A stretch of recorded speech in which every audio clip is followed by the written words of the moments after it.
बहुत पुरानी बात है। एक गुरु और शिष्य थे। वे दोनों बनारस में रहते थे और उज्जैन में किसी काम से जा रहे थे। उज्जैन जाते जाते उन्हें रास्ते में रात हो गई। चारों ओर घना जंगल था और अंधेरी रात थी। इस तरह रात्रि में जंगल में रुकना उन्हें सुरक्षित नहीं लगा। रात होने पर भी दोनों चलते रहे। तभी उन्हें एक गांव दिखा। गुरु और शिष्य दोनों ही गांव में चले गए। गांव में उन्हें एक झोपड़ी दिखाई दी। गुरु ने शिष्य से कहा कि आज हम इसी झोपड़ी में रुकेंगे। गुरु और शिष्य दोनों झोपड़ी में गए और झोपड़ी का दरवाजा खटखटाया। झोपड़ी से एक गरीब व्यक्ति बाहर आया और गुरुजी उस व्यक्ति से बोले, हम दोनों बहुत दूर से आ रहे हैं और रात्रि अधिक हो गई है।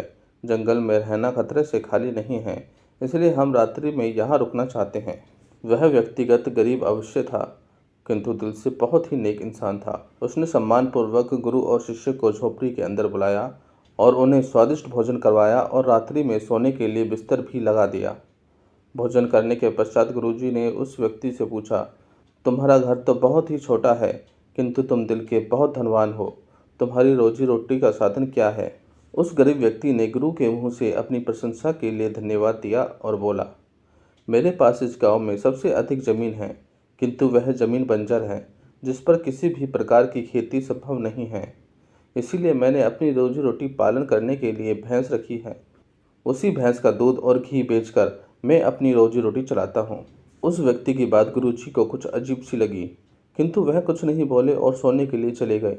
देर रात में गुरुजी उठ गए और अपने शिष्य को चलने के लिए कहा। दोनों गरीब व्यक्ति को बिना बताए घर से निकल गए और जाते जाते गुरुजी उसकी भैंस को भी अपने साथ ले गए। अपने गुरु का यह आचरण शिष्य को अच्छा नहीं लगा और वह बोला, इस व्यक्ति के पास रोजी रोटी का यही एकमात्र साधन है। अगर हम इसे ले गए तो यह व्यक्ति अपनी रोजी रोटी कैसे चलाएगा? अपने शिष्य की ऐसी बातें सुनकर गुरुजी मन बंद मुस्काए और बोले, आज से ठीक 10 वर्ष पश्चात तुम इसी स्थान पर आना और इस व्यक्ति से फिर से मुलाकात करना। भोर होने से पहले गुरु और शिष्य भैंस को लेकर उस गांव से बाहर निकल गए। धीरे धीरे कई वर्ष बीत गए।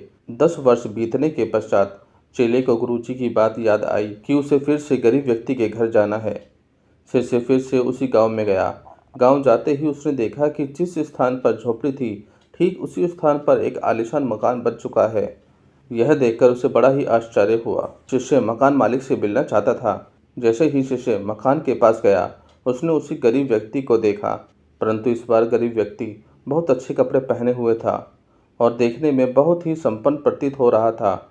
शिष्य उस व्यक्ति के पास पहुंचा और बोला, क्या आपने मुझे पहचाना? मैं वही बालक हूँ जो आज से 10 वर्ष पहले रात्रि हो जाने के कारण अपने गुरुजी के साथ आपके घर रुका था। वह व्यक्ति झट से शिष्य की बात सुनकर उसे पहचान गया और बोला, हाँ हाँ, मुझे बहुत अच्छे से याद है। उस रात्रि अगर आप लोग मेरी झोपड़ी में नहीं आए होते तो शायद आज भी मैं उसी दरिद्रता में जी रहा होता। उस रात आपके जाने के बाद मेरी भैंस भी कहीं चली गई थी और मेरी रोजी रोटी के लाले पड़ गए थे। मैंने अपनी बंजर जमीन पर मेहनत की और अथक परिश्रम के पश्चात उस जमीन को बहुत उपजाऊ बना लिया और अब बंजर जमीन पर मेरी हरी भरी फसलें लहरा रही हैं। इसी जमीन की बदौलत मैं आज इस गांव का सबसे संपन्न किसान बन चुका हूँ। शिष्य को अब समझ में आया कि गुरुजी उस रात उस व्यक्ति की भैंस क्यों ले आए। शिष्य के मन में अब अपने गुरु के लिए पहले से भी और अधिक सम्मान था। कहानी से सीख। गुरु द्वारा लिए गए निर्णय देखने में भले ही कठोर लगे, किंतु वो लोगों की भलाई के लिए ही उठाए गए होते हैं।